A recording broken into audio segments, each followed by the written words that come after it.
everyone. I'm Captain Bridget Bardwell. I'm in charge of District 5. It's the building down there on Ludlow. It sits across from CTC.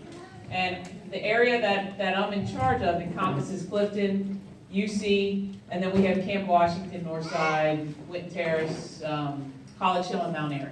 So obviously you are a big part of our Clifton community, and we very much want to work in partnership with you guys to take some extra security precautions and keep everybody safe. With me tonight, I have Sergeant Fulkerting. He's the neighborhood liaison officer. He does a lot of work in the community with all the communities of District 5. And then I have Officer John Boyle as well.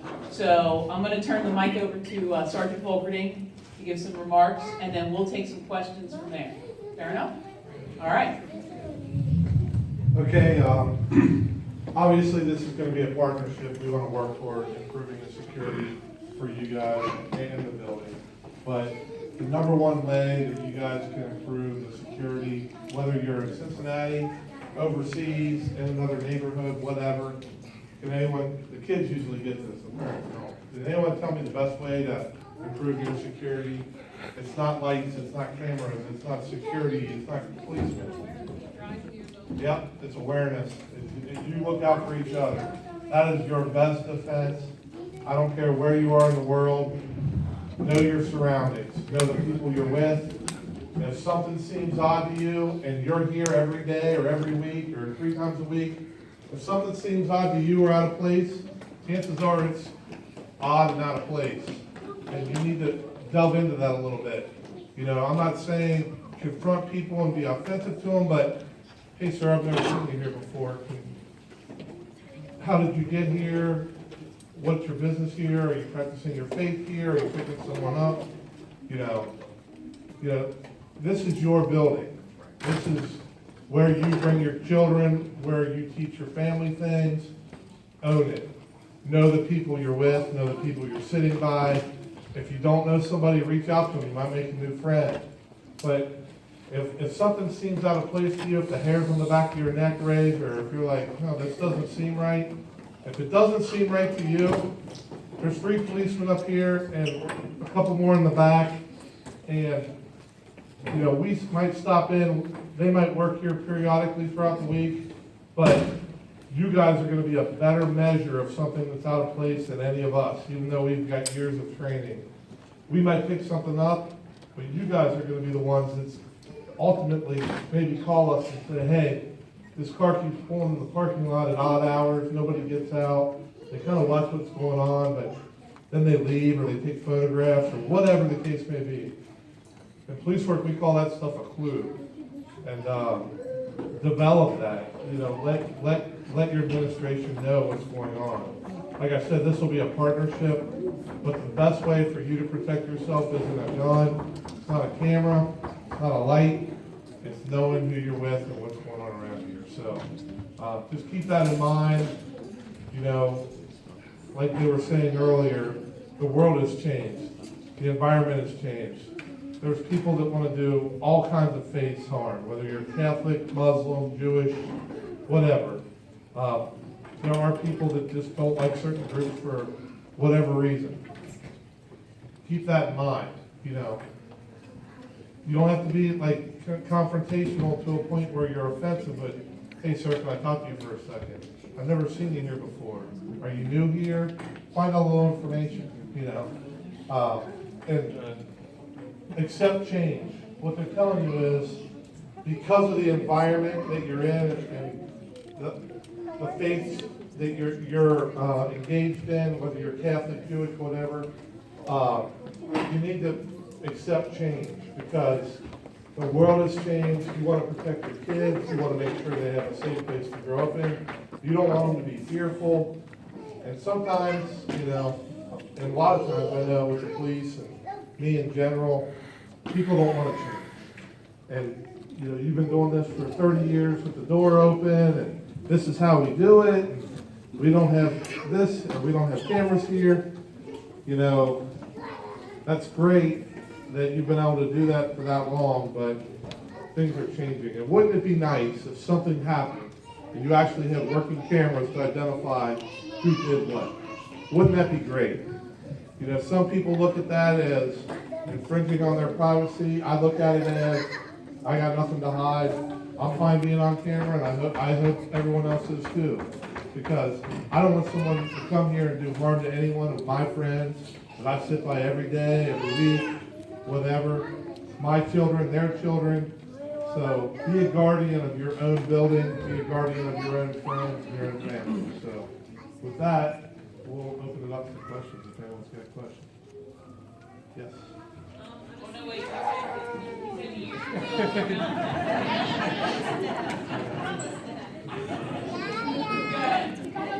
Emergency number is 911, but if we have a non-emergency call, we want to get a hold of you all, what's the number?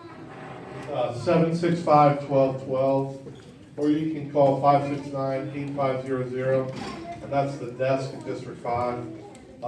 If you just have a general question, you can call either of those numbers. Can you say that second number again? 569-8500. The area code is always going to be 513.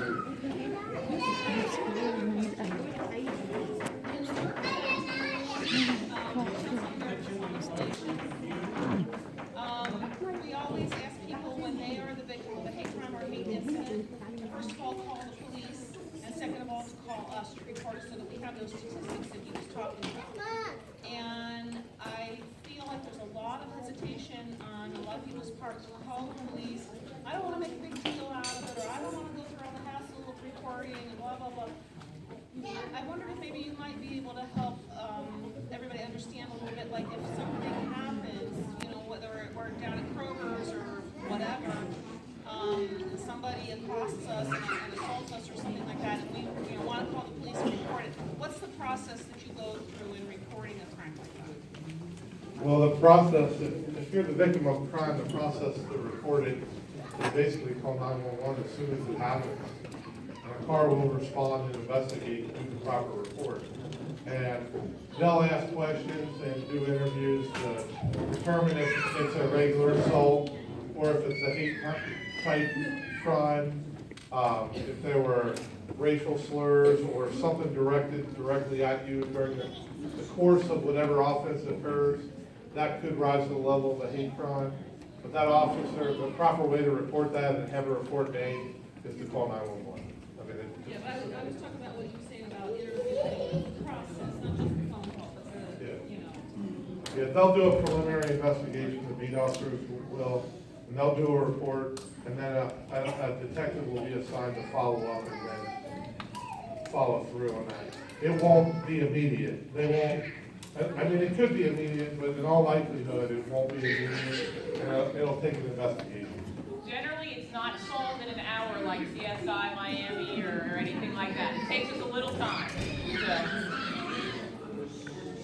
Yes, sir. Yeah, my question is, say for instance, we might see someone that's suspicious.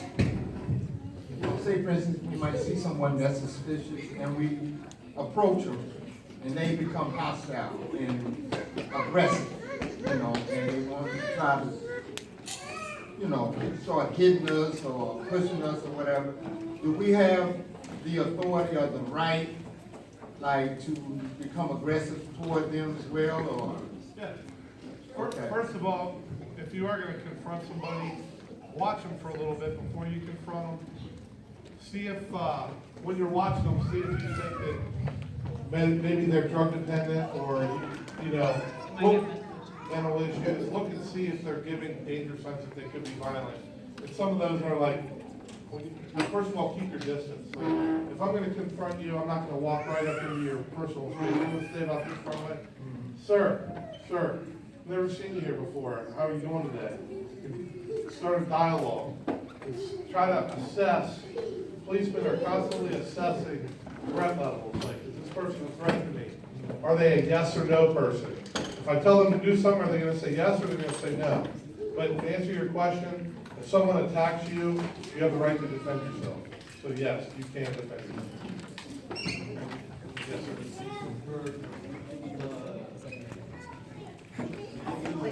There's a lot of social media has a lot of utilization of recording, whether they're racially charged or otherwise. Where does that play in terms of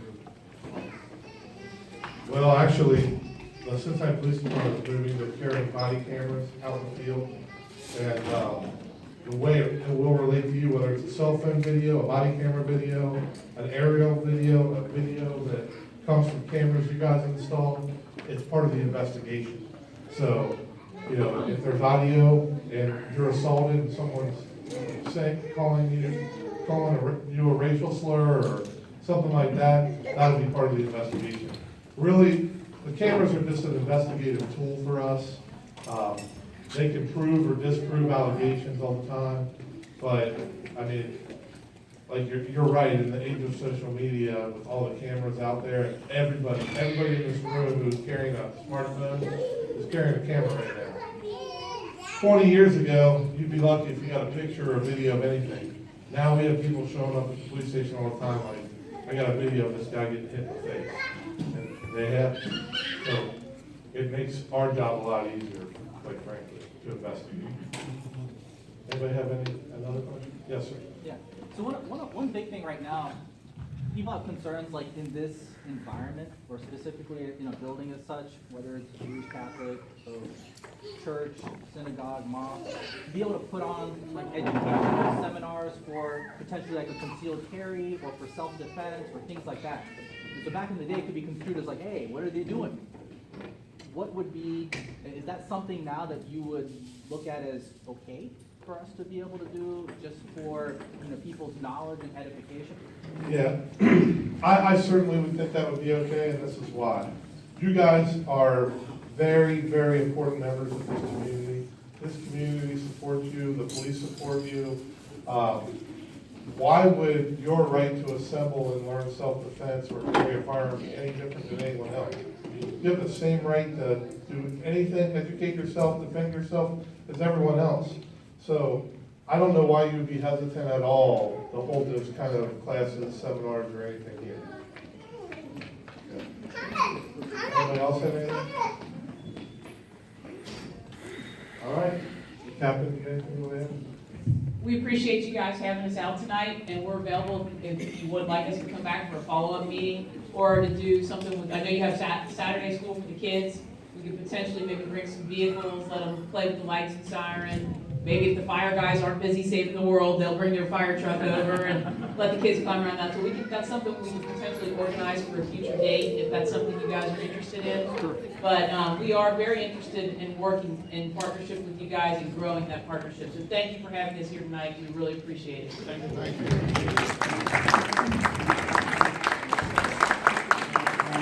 Thank you so much for getting some time to share with us your. I was here for the food. Okay. I hope you enjoyed it. By the way, we do thanks whoever participated.